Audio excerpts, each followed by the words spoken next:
Senator from West Virginia. Thank you, Mr. President. Mr. President, as you know, this coming Monday, November the 11th, is Veterans Day. I've heard my colleagues pay tribute to veterans in their own special way, and I wanted to be a part of that group today to say a mighty thank you to our men and women who serve. I stand before you to honor the brave men and women of the United States Armed Services, past and present, that have stood up to protect us and our freedoms that we hold so dear. You know, Veterans Day to me is sort of a day to reflect on the sacrifices made by all of those who've served. It's a time to say thank you. It's a time to take a pause and think about the veteran themselves and their families. It's also a time for younger people, and I'm talking elementary age students, to really see the pride and the commitment that our veterans over time have had, whether you're going to your hometown parade or going to a cemetery ceremony or just talking about it within your own home. Throughout America's history, our military has been regarded as the greatest in the world, and it sure is. Our military would not be what it is without the men and women of our all-volunteer force. Now, I'm a daughter of a World War II veteran. I grew up hearing smidgets of his stories, off and on the battlefield, and I've always been in awe of those who served. He was very proud of his service in World War II.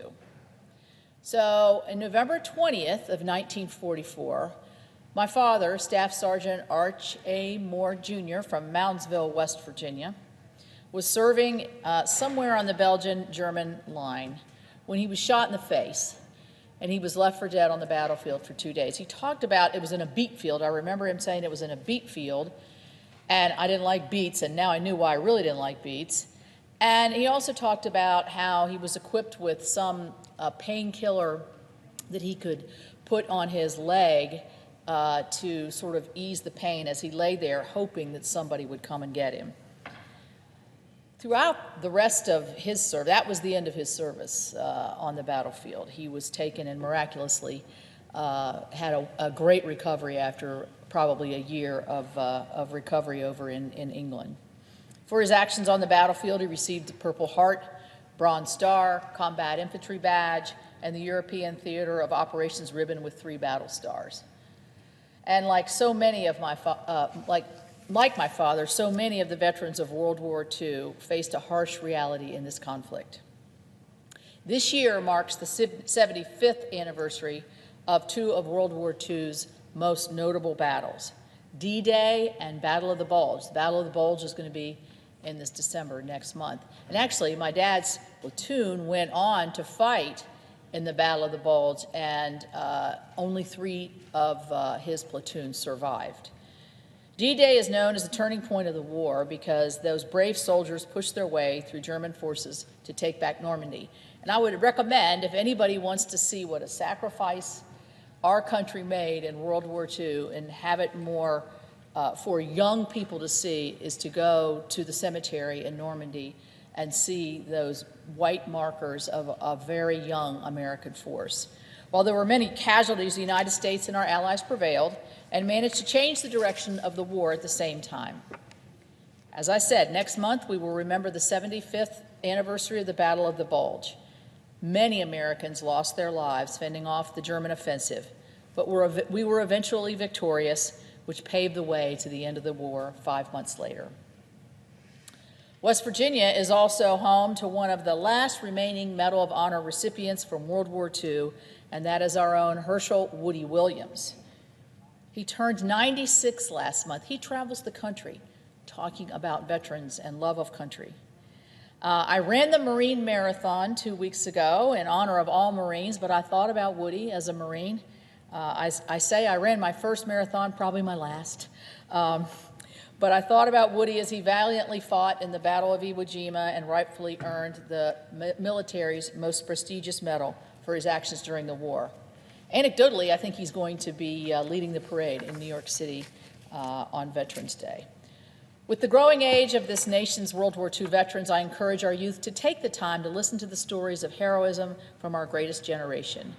Without their valiant actions and dedication to preserving our freedoms, this country would not be what it is today. We also must honor all of our veterans from all our eras, whether it's World War II, Korea, Vietnam, Afghanistan. The selfless actions of our U.S. soldiers must not go unrecognized. They put their lives on the line to afford us the opportunity to live in the greatest country on earth. We can have our own religious freedoms, freedom of speech, freedom of press. All the freedoms we enjoy are because of the folks who went before us that were dedicated and willing to serve. On Capitol Hill, as we know, there are many divisive issues, but ensuring that our veterans receive the support that they have earned through their dedicated service to our country is something that we all agree on. Like the gentleman here today, I happen to serve on the Appropriations Committee, the senator from North Dakota, and I'm on the Subcommittee of Military Construction and Veterans Affairs and related agencies. It's been our priority to make sure that veterans programs receive the funding necessary to best assist our men and women who have served the country. In recent years, Congress has made great strides in trying to improve the VA system, which can always be improved even more. But that legislation that we put forward, the VA Mission Act, I think will help and has helped. It improves the VA healthcare system by establishing a permanent Veterans Community Care Program and expanding our VA caregiving benefits to veterans from all eras. You know, in mountainous states like West Virginia, when they say, well, it's 10 miles as the crow flies, if you're driving in West Virginia, that's not going to take you 10 minutes. That could take you an hour, and that's not because of the traffic. And so providing community care to our veterans is important because it allows them to receive the care they need without having to travel these long and sometimes arduous routes. But our work must not stop here. We must continue to work on legislation that will benefit our veteran community. As a United States Senator, one of my greatest privileges is to make sure that our veterans receive the respect and admiration that they have earned throughout their service. And this is especially true given that West Virginia has one of the largest per capita populations of veterans in this country. The pride that West Virginia veterans have is truly remarkable. After service, these men and women are the bedrock of our communities and make significant contributions to making them better.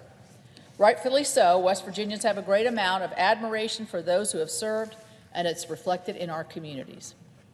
We have a lot of statues, a lot of parks, a lot of commemorative highways, a lot of moments of silence in West Virginia to honor our veterans that we've lost and those who have gone before us.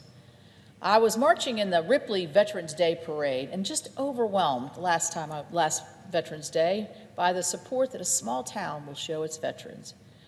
Whether someone has served in combat or assisted with the daily operations of the military, their dedication to defending this country must not be unnoticed. On Monday, I urge everyone to take a moment to thank a veteran.